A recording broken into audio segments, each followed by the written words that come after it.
If you're over 60 and it's taking you an hour to fall asleep every night, I want you to know something that is not normal aging, and you do not have to accept it. And in the next 21 minutes, I'm going to give you 12 proven methods that will get you falling asleep faster, sleeping deeper, and waking up feeling like your body actually rested. Number 12 is the one I always save for last, because once you learn it, nothing else comes close. Why falling asleep gets harder after 60 and what's actually going on. Before we get into the tips, I want to explain something quickly. I think it changes how seriously you take everything that follows. When you can't fall asleep, it is not a willpower problem. It is not anxiety causing the sleep problem. For most people over 60, there is a biological shift happening. It makes the whole process harder than it was at 40. Two things in particular. The first is adenosine. This is a chemical your brain builds up all day while you're awake. The more it accumulates, the stronger the pressure to sleep. After 60, your brain's sensitivity to adenosine tends to decrease. So even when you genuinely need rest, you don't feel that sleep pressure as strongly as you used to. The second is melatonin. This is the hormone that signals to your body that darkness has arrived. It tells your system to start winding down. Melatonin production drops off after middle age. It also tends to be released later in the evening. That shifts your whole sleep window later than it used to be. I used to explain poor sleep almost entirely in terms of habits. Go to bed at the same time. Put the phone down. That's still true, those things matter. But I've come to understand that for people in this age group, there is a biological backdrop behind all of it. The habits only fully work when they're working with that backdrop, not against it. That's exactly what these 12 things do. Let's go through them. Tip number 1. Cool your room down before you get into bed. Your core body temperature has to drop slightly for sleep to begin. That's one of the key triggers. A room that's too warm actively blocks it from happening. The range most people sleep best in sits between 16 and 19 degrees Celsius. That's roughly 61 to 66 Fahrenheit. I'll drop a link in the description to a readable summary of the evidence on this if you want the detail. Here's the part most people get backwards. Cool room does not mean cold bed. A cooler room with a warm blanket is what works. And the thing most people don't know is that wearing socks to bed genuinely helps. Warm feet cause blood vessels to dilate. That helps your body shed heat from its core. That's the signal your brain is waiting for. Core temperature dropping. Time to sleep. My wife thought I was making that up when I first mentioned it. She tried it. She hasn't argued with me about it since. Tip number 2. Remove the clock from your bedroom. This one sounds small. It isn't. When you're lying awake and you can see the time, your brain starts calculating. If I fall asleep right now, I can still get 5 hours. 20 minutes later, 4.5. Suddenly, you're not trying to sleep anymore. You're managing a deadline. That calculation creates a stress response, a cortisol spike. And cortisol is exactly the wrong thing at 11 at night. Turn the clock away from you. Put it in a drawer. Take it out of the room entirely. Your phone alarm doesn't require a clock face staring at you all night. I took mine off the bedside table about 3 years ago. It took a while to stop reaching for it.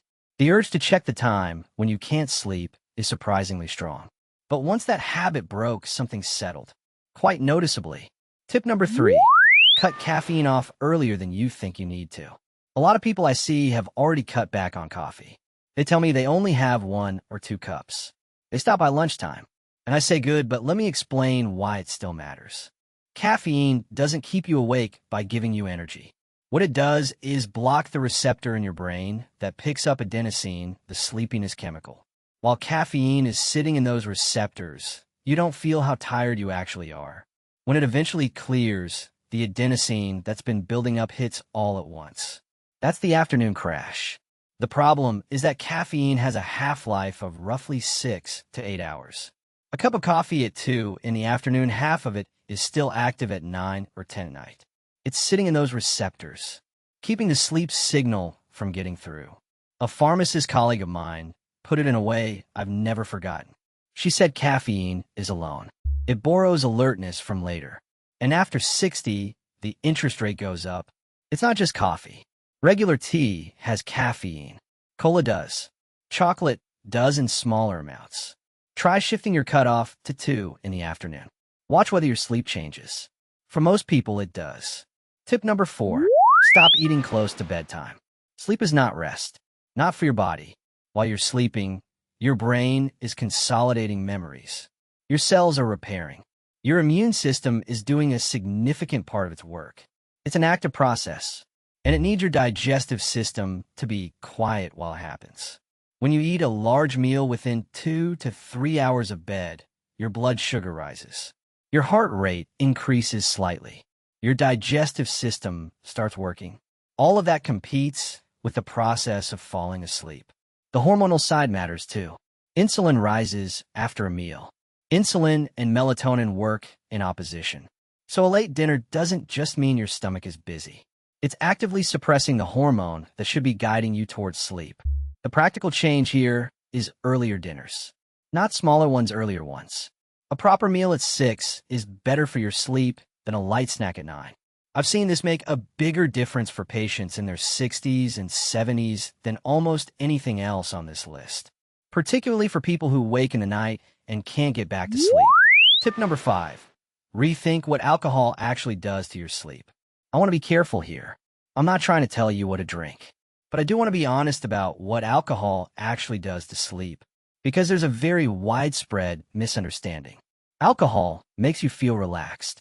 It reduces anxiety in the short term, so people use it as an evening wind down. A glass of wine, a small whiskey.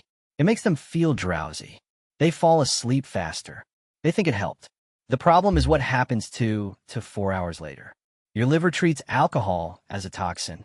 It prioritizes clearing it from your system. While that's happening, your heart rate rises. Your sleep shifts out of the deeper restorative stages. That's when people wake up often around 1 or 2 in the morning feeling oddly alert and not understanding why. I don't have a clean answer on exactly how much is fine versus problematic. It genuinely varies between people. What I can say from watching patients over many years is this. If you're struggling significantly with sleep, cut alcohol out in the evening for 2 or 3 weeks as a test. It tells you very quickly whether it's a factor for you. Tip number 6. Get your exercise and nap timing right. Physical tiredness helps you fall asleep. Your body needs to expend energy to want rest. That part is obvious. The part people get wrong is the timing. Exercise raises your heart rate. It elevates your core temperature. It triggers a cortisol and adrenaline response. All of that is useful during the day. None of it is helpful at 10 at night.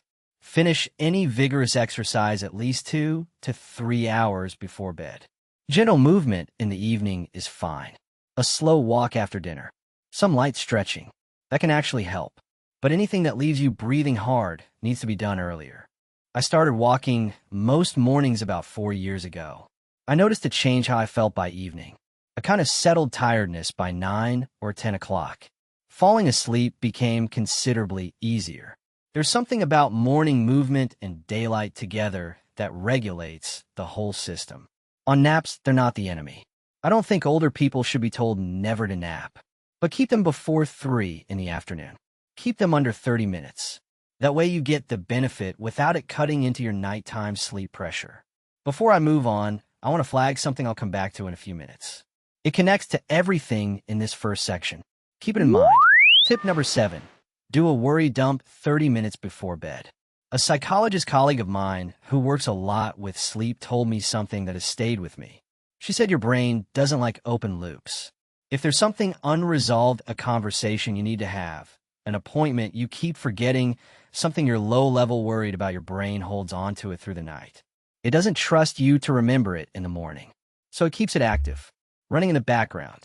That holding on is what keeps many people awake, not the problem itself. The brain's refusal to put it down. What works is simple. About 30 minutes before bed, sit somewhere quiet with a notebook. 2 columns. What's on your mind? And the very next step you'll take on it. Not the solution, just the next step. Call the doctor's office at 9. Reply to that email. Check the boiler warranty. Writing it down transfers the burden. The brain gets to release it. It's been recorded somewhere external. When you close the notebook, you're closing the office for the night. I tried this myself with some skepticism. It worked considerably better than I expected.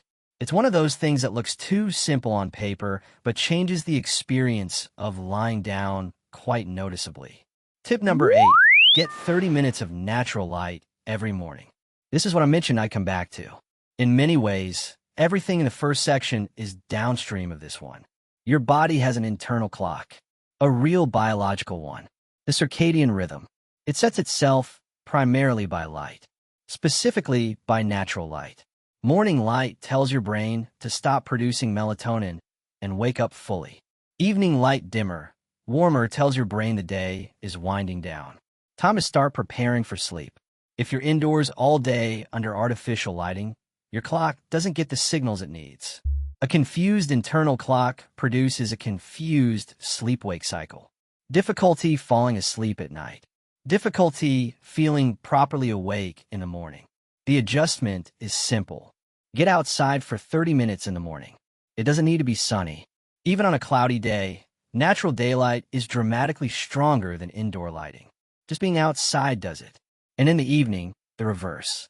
Dim your indoor lights. Minimize bright screens. Draw the curtains. You're telling your brain the day is ending. Begin the wind down. Bright artificial light in the evening tells your body it's still afternoon. The melatonin release gets pushed back. That delay is often the difference between falling asleep easily and lying there for an hour with no idea why you can't switch off. Tip number 9, the 4-7-8 breathing method. The most useful free tool you have for falling asleep faster is something you're already doing every second of every day. Your breath. When you're lying awake and your mind is busy, your nervous system is in a mild version of its alert state. Not quite fight or flight, but not far from it. You cannot think your way out of that state. Telling yourself to relax doesn't work. Trying to force stillness makes it worse. But you can change your nervous system's state through how you breathe. Making your exhale longer than your inhale sends a signal through the vagus nerve, your body's main calming pathway. It tells the brain, we are safe. We can rest. The technique I find most reliable is 4-7-8. Breathe in through your nose for a count of 4. Hold for 7. Exhale slowly through your mouth for 8. The long exhale is the part that does the work. Do 4 full cycles. By the 4th exhale, most people notice their heart rate has dropped. Their body feels heavier. There's research on controlled breathing and its effect on the nervous system that I find genuinely convincing. I'll leave a link in the description for anyone who wants to go further into the science. It won't work perfectly every night. Some people take a few attempts before it clicks, but it's particularly useful if you wake at 3 in the morning and can't get back to sleep. Skip checking the time. Go straight into the breathing. Tip number 10, progressive muscle relaxation. Most of us, when we lie down, believe we've relaxed. We haven't. Not fully. There's tension sitting in the jaw, the shoulders, the thighs. Tension that's been there since mid-afternoon, and we've stopped noticing it. You cannot release tension you don't know you're carrying. That's the principle behind progressive muscle relaxation. You go through the body deliberately. Tense each muscle group for a few seconds, then release. The release after deliberate tension is much deeper than simply trying to relax from nothing. Start at your feet. Curl your toes hard. Hold for 5 seconds. Release. Squeeze your calf muscles. Hold. Release. Work upward thighs, stomach, make fists with your hands, pull your shoulders to your ears. Then squeeze your face as tight as it will go. Hold, and let everything drop at once. By the time you reach your face, most people feel noticeably heavier. There's a physiological reason for that. The body finds it very difficult to remain in a stress state when the muscles have been fully released. The two systems don't coexist well. A physiotherapist I work with uses this regularly with patients who have chronic pain affecting their sleep. She's seen very good results, particularly in people who carry tension in the neck and shoulders. It takes 5 to 8 minutes, done lying down in the dark. Most people are surprised by how different they feel at the end of it. Tip number 11, cognitive shuffling. The biggest obstacle to falling asleep quickly is the thinking mind. Specifically, the mind that latches onto a worry, a memory, or a half-finished conversation and won't let it go. The mistake most people make is trying to stop that thinking, trying to create mental silence. That doesn't work. The effort of trying not to think is itself a form of thinking. It keeps the alert state going. What works instead is scrambling the mind with something random and meaningless. Not meditation, not breath focusing, something genuinely random. Pick a simple, neutral word. Table, garden, candle. Take the first letter and picture a series of unrelated images starting with that letter. Goat, gata, grapes, glove. Hold each image loosely for a few seconds. Then move to the next, then the next letter, then the one after. The logic and worry parts of your brain cannot track that nonsense. They disengage. What fills the space is exactly the kind of fragmented, drifting imagery your brain produces naturally just before you fall asleep. You're mimicking the pre-sleep state until it becomes the actual sleep state. This works particularly well for people who describe their main problem as a racing mind. It takes a few nights to get used to, but those who persist often find it becomes one of the most reliable tools they have. Tip number 12, the military method. Now we've arrived at the one I mentioned at the very beginning. I want to give you some context first. I think it matters for how seriously you take this. This method was developed in the 1940s for the United States Navy's pre-flight training program. Pilots were making fatal errors, crashes, navigation failures because they were chronically sleep-deprived and operating under sustained stress. They needed a technique that worked anywhere. In a cockpit, in a field, sitting upright, with noise all around them. After 6 weeks of consistent practice, 96% of pilots could fall asleep in under 2 minutes. I'll be honest, I haven't personally tracked down the original source documentation on that number. I can't verify it the way I would a clinical trial, but the method is real. The reasoning behind it is sound, and enough of my patients have come back and told me it works that I take it very seriously. Here is the method, step by step. Step 1. Relax the face completely. Close your eyes. Breathe slowly. Now release every muscle in your face. Not just your eyes, your jaw, your forehead, your tongue. Let your tongue rest on the floor of your mouth. Let the muscles behind your eyes go soft. The face holds a remarkable amount of tension we stop noticing. When you release it deliberately, the signal travels down through the rest of the body.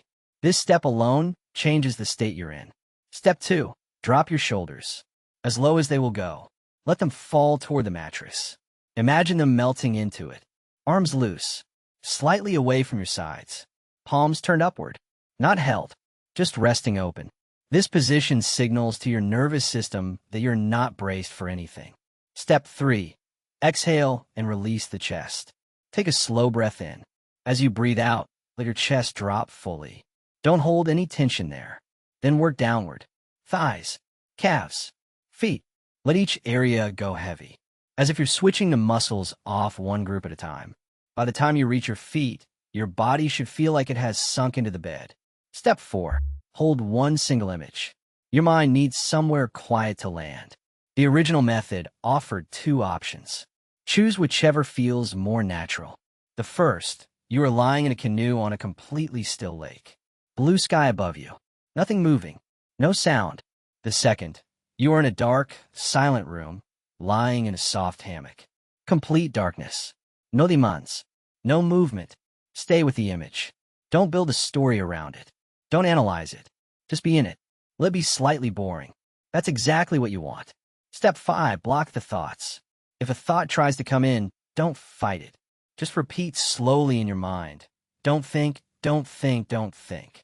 Not frantically slowly, like you're gently closing a door. Hold that for 10 seconds. Then return to your image. That's the complete method. Face, shoulders, chest and body, image, thought blocker. It works on several things at once. The muscle release addresses physical tension. The image gives the mind somewhere to go that isn't a worry. The thought blocker is more effective than trying to create silence because it gives the brain something very small and repetitive to do rather than nothing. This takes practice. The pilots trained for 6 weeks. Give it 2 weeks of consistent nightly use before forming an opinion. The first few attempts will feel mechanical. That's normal. The more you do it, the more automatic it becomes. Eventually, it starts to feel like a switch you can flip on demand. What to actually do starting tonight? We've covered 12 things. I don't want you walking away trying to change all of them at once. That never works. People feel they've failed if they can't do everything, and they end up abandoning all of it. Pick 2 things from the before bed section. If I had to choose for you, I'd start with the caffeine cutoff and the bedroom temperature. Move your last caffeine to 2 in the afternoon. Cool the room down tonight. Those 2 changes alone make a measurable difference for most people within a week. Then pick 1 technique from the in-bed section. Use it every night for 2 weeks. Don't switch between them consistently. The 4-7-8 breathing if you feel physically tense when you lie down. Cognitive shuffling if your main problem is a busy mind. The military method if you want a complete system to work through from start to finish. Do the worry dump. Sit down before bed. Write out what's on your mind. Write the very next step for each one. Close the notebook. 10 minutes. I know it sounds too simple. Try it anyway. And the one habit that underpins everything else. Choose a wake time and keep it every day, including weekends. The most powerful anchor for your sleep system is when you get up in the morning. Not when you go to bed. Once that's fixed, everything else starts to organize itself around it. If you've been struggling with this for a long time and nothing shifts, please talk to your doctor. There are conditions, sleep apnea being one of the more common ones in this age group, that no habit change will fix on its own. They're worth ruling out. Your body knows how to sleep. It just needs the right conditions to do it. Good night. If this was useful, I put out a new video most weeks. You're welcome to follow along. And if you've got a question or something you'd like me to cover, leave in the comments. I do read them.